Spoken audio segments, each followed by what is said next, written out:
Assalamualaikum warahmatullahi wabarakatuh.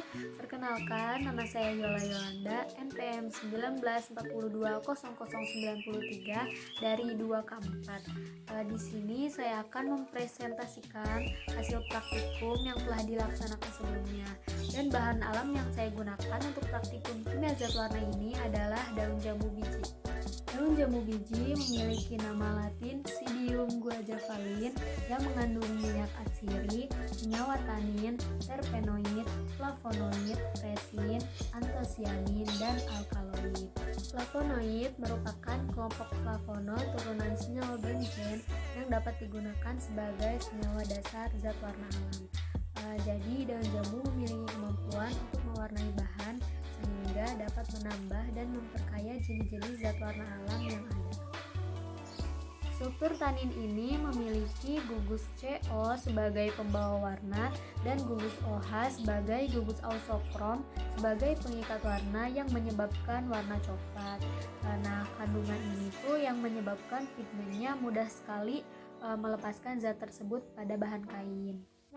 Interaksi daun jambu biji terhadap serat selulosa yaitu serat selulosa memiliki muatan negatif di dalam air, sedangkan daun jambu biji juga memiliki muatan negatif di dalam air.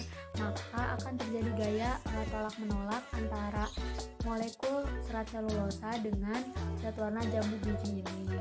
Agar zat warnanya itu dapat berikatan dengan serat selulosa, maka perlu adanya zat pembantu garam dalam proses pencelupannya.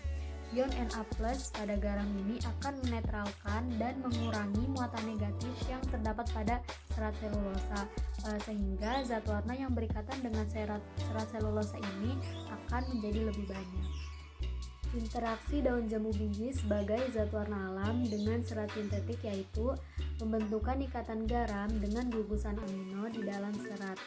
Ikatan yang mungkin terjadi antara zat warna dengan serat adalah ikatan ionik. Di dalam larutan, gugus amina dan karboksilat pada nilon akan terionisasi.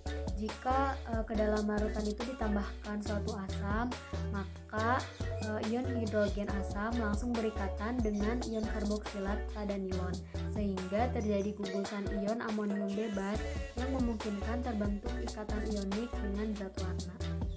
Pada praktikum ini, variasi ekstraksi yang saya gunakan yaitu variasi berat bahan alam, di mana ekstraksi ini menggunakan berat bahan alam yang berbeda, tetapi memakai volume larutan yang sama.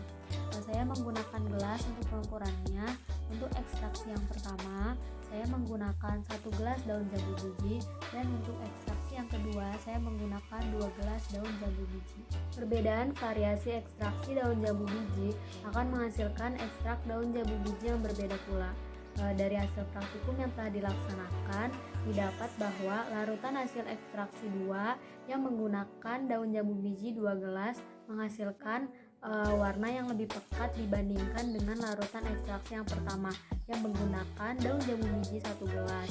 Hal ini dikarenakan ekstraksi 2 menggunakan bahan alam yang lebih banyak dibandingkan dengan ekstraksi yang pertama, yang dimana jika semakin banyak bahan alam yang digunakan, maka tanin yang dihasilkannya pun akan semakin banyak pula, sehingga akan berpengaruh pada kepekatan warna yang dihasilkan. Ini adalah dokumentasi saat melaksanakan proses ekstraksi daun jambu biji pada praktikum kimia zat warna. Dan ini adalah sampel kain hasil pencelupan dengan larutan ekstraksi 1 dan 2, di mana kain yang menggunakan larutan ekstraksi 2 memiliki warna kain yang lebih tua dibandingkan dengan kain hasil pencelupan dengan larutan ekstraksi 1. Jadi pada hasil praktikum yang telah saya lakukan, variasi ekstraksi ini mempengaruhi pada kepekatan larutan zat warna dan hasil kain pada saat pencelupan. Saya menggunakan mordan pada praktikum ini karena pewarna alami itu bersifat substantif dan membutuhkan mordan untuk terikat pada kain dan mencegah warnanya memudar dengan paparan cahaya atau mencuci. Senyawa ini mengikat pewarna alami pada kain. Senyawa mordan membantu reaksi kimia yang terjadi antara pewarna dan serat, sehingga pewarna itu dapat diserap dengan mudah. Proses mordanting ini sekaligus merupakan fiksasi yang berfungsi untuk memperkuat warna dan merubah zat warna alam sesuai dengan jenis logam yang mengikatnya, serta mengunci zat warna yang telah masuk ke dalam serat. Prinsipnya mengoksidasikan zat warna yang telah terserap selama waktu tertentu agar terjadi reaksi antara kain yang diwarnai dengan zat warna dan bahan yang digunakan untuk fiksasi. Bisa dilihat pada gambar sampel kain yang telah dilakukan pemordanan dan yang tidak dilakukan pemordanan. Pada hasil praktikum yang saya lakukan, proses mordan mempengaruhi pada ketuaan warna yang dihasilkan pada kain. Untuk kain yang dilakukan proses mordan menghasilkan warna yang lebih tua dibandingkan dengan kain yang tidak dilakukan proses mordan. Dan juga kain yang telah dilakukan proses mordan ini tahan lunturnya terhadap gosokannya itu tinggi. Sekian presentasi dari saya, semoga bermanfaat untuk kita semua, dan mohon maaf apabila masih banyak kekurangannya. Wassalamualaikum warahmatullahi wabarakatuh.